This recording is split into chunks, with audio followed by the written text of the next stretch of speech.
Saudações, moçada! E aqui quem fala é Garota Sobrenatural. E hoje no quadro Fenômenos e Mistérios, vamos conhecer o mistério da Pedra da Gávea, uma mistura de sobrenatural com misticismo que você vai conferir agora aqui no canal. A Pedra da Gávea está localizada na cidade do Rio de Janeiro. Se você olhar direito, você pode ver uma esfinge perfeita, cuja fisionomia durante o dia é de um jovem e ao entardecer de um velho enrugado e triste. Mas há quem diga que tudo é apenas uma coincidência, mas o mistério maior circunda em volta das inscrições talhadas na pedra. Sua parte superior tem a forma de uma gávea, muito comum nas antigas caravelas. Devido a essa semelhança, a pedra foi batizada pelos portugueses como Pedra da Gávea. Um bom observador notará que a parte superior da pedra, se vista do Leblon, se assemelha a um sarcófago egípcio. No alto de uma montanha costeira, existe o que muitos acreditam ser inscrições antigas, que remetem a uma língua muito antiga. O formato estranho da montanha levou muitas pessoas a compará-las com a esfinge de Gizé, no Egito. As inscrições aliadas a esse formato nada convencional da rocha fluminense são pontos de partida para muitas teorias a respeito da possível presença de fenícios no Brasil, que teriam estado aqui muito antes dos portugueses. Existe ainda a teoria de uma tumba fenícia. O experiente guia e alpinista Pedro Lacaz do Amaral escalou a rocha várias vezes e acredita que a rocha seria o lugar do enterro de um rei fenício. Essa é a teoria mais aceita entre aqueles que acreditam que o formato da montanha tenha sido realmente moldada por mãos humanas.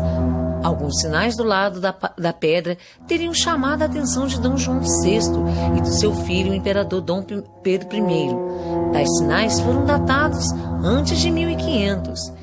Em 1839, uma pesquisa oficial foi realizada a partir daí. A Pedra da Gávea passou a ser minuciosamente analisada e suas inscrições seriam estudadas. Uma pequena comissão foi formada para estudar a rocha. O relatório constatou que foram vistas inscrições e também algumas depressões feitas pela natureza. No entanto, todos são unânimes em dizer que as marcas de perto não são um tipo de fenômeno natural talhado na rocha bruta. Após o primeiro relatório, ninguém mais falou sobre a Pedra da Gávea novamente, oficialmente, até 1931. Porém, a lenda de que o local era algo mais do que uma formação rochosa natural já era bastante conhecida, tanto pelos habitantes da cidade como por pesquisadores e exploradores. Em 1933, o Clube de Alpinistas do Rio de Janeiro organizou uma grande expedição. Foram 85 alpinistas auxiliados pelo professor Alfredo dos Anjos. Em 20 de janeiro de 1937, esse mesmo clube organizou outra expedição, com mais participantes para explorar a face e os olhos.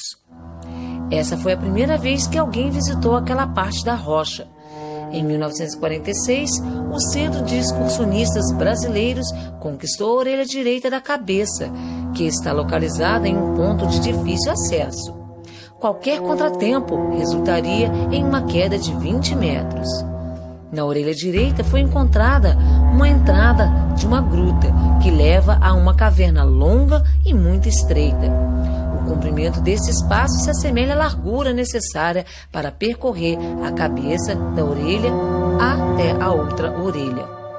Em 1972, escaladores da equipe Neblina escalaram o paredão do Escaravelho, a parede do lado leste da cabeça, e cruzou as inscrições supostamente fenícias, que ficam a cerca de 30 metros abaixo do topo da cabeça. Em 1973, o arqueólogo e professor Bernardo A. Silva Ramos deduziu que as inscrições eram realmente fenícias. Os caracteres lidos ao contrário, ou seja, da direita para a esquerda, assim como no árabe, sânscrito e também no hebreu atual, se lê da direita para a esquerda. Se traduzido, significa Tiro, Fenícia, Badesir, primogênito de Jetbal. Em torno de 1856 a.C., Badesir teria subido ao trono em Tiro, Fenícia, hoje atual território do Líbano. Arqueólogos mais céticos E afirmam também que existe uma série de problemas em relação às inscrições, pois os fenícios não se referiam a si mesmos como fenícios, uma vez que este é o termo grego para se referir a eles. Outro fato é que a travessia do Oceano Atlântico iria muito além das habilidades navais dos fenícios, que sempre viajaram perto das margens. O arqueólogo Robert Frank, em 1982, em busca de provas de navegação pré-colombiana no Brasil, sugeriu que um navio fenício poderia ter naufragado na Baía de Guanabara. E para provar que o Brasil e sua costa foram visitados em um passado muito remoto pelos barcos fenícios de Tiro e Sidom, realizou uma expedição submarina. E durante tal expedição, infelizmente, nenhum navio afundado foi encontrado, mas em contrapartida, descobriu-se algo muito interessante: ânforas, que são vasos, e outras peças fenícias. A descoberta na Baía de Guanabara sempre foi tratada com maior sigilo e sua descoberta foi revelada somente em 1978, mas com vagas informações.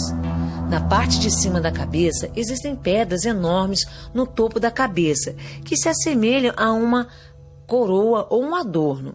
Há também uma cavidade enorme na forma de um portal no norte e leste da parte da cabeça, com 15 metros de altura, 7 metros de largura e 2 metros de profundidade, que é considerado por muitos como um portal que levaria para Ágata.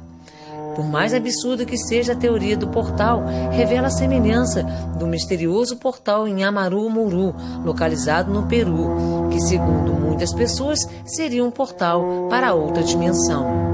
É possível observar também uma pequena pirâmide feita de um único bloco de pedra no topo da cabeça, e as famosas e controversas inscrições no lado da rocha são detalhes contundentes do mistério da Pedra da Gávea. Segundo um fato acontecido, existiria uma gruta, tipo sifão, na parte onde o maciço rochoso toca o mar, com a parte ababodada acima do mar e com uma ventilação natural, onde poderia se encontrar uma escadaria e que, segundo conta-se, levaria para cima até o interior da pedra. O caso mais conhecido referente a essa escadaria é de 2 rapazes que faziam caça submarina e, ao encontrarem a entrada para esta gruta, resolveram entrar. Decidiram então subir os degraus da escadaria, sendo que a última coisa de que se lembram é de terem perdido os sentidos. Quando acordaram, estavam no topo da pedra a 842 metros de altitude.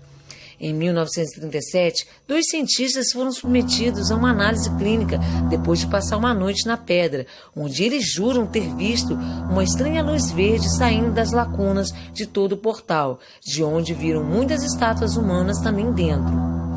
Um fato curioso a respeito da rocha diz respeito à quantidade também de mortes registradas no local. A falta de precaução de muitos alpinistas é o principal fator para onde acontecem esses diversos incidentes com mortes na Pedra da Gávea. Mas algumas pessoas acreditam que essas mortes são parte de uma maldição que protegeria a tumba do rei fenício e também os tesouros que estariam guardados lá dentro. E é isso aí, moçada. Eu espero que vocês tenham gostado dessa história. Deixem aí suas opiniões nos comentários do vídeo. Eu vou ficando por aqui, pedindo para que você se inscreva, curta e compartilhe.